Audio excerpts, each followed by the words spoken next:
This chapter will be divided into two parts. The first part will talk about concepts and naming of ionic and covalent compounds. The second part will be about structures and shapes of molecules. Ionic compounds are very different than their corresponding neutral elements. Sodium is a silvery metal that is so reactive with water that it has to be stored under oil. Perhaps you have seen a demonstration or a YouTube video of a chunk of sodium exploding in water. Chlorine is a yellow gas that is toxic to breathe, but together, sodium ions and chloride ions make sodium chloride, common table salt, which is neither reactive nor toxic and is neither silver nor yellow.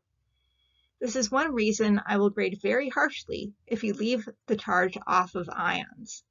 A neutral atom is very different from an ion in how it behaves. An atom does not generally become an ion all by itself. It becomes an ion at the same time a different type of atom becomes an ion due to a transfer of electrons from one to the other.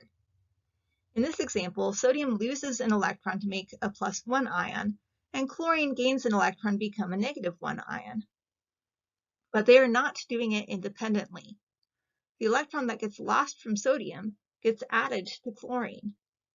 Notice in the picture the sodium ion is smaller than the corresponding neutral sodium because it's a cation, and the chloride ion is larger than the corresponding neutral chlorine because it is an anion. Once the charged ions are created, they stick together due to their charges to make the ionic compound.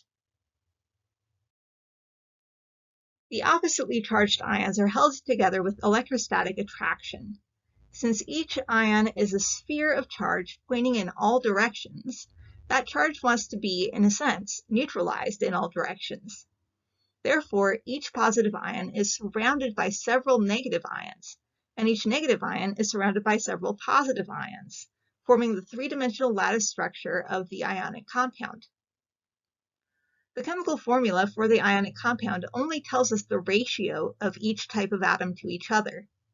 For example, the formula NaCl tells us that for every one sodium atom in the compound, there is one chlorine. But the compound is not just made up of two atoms.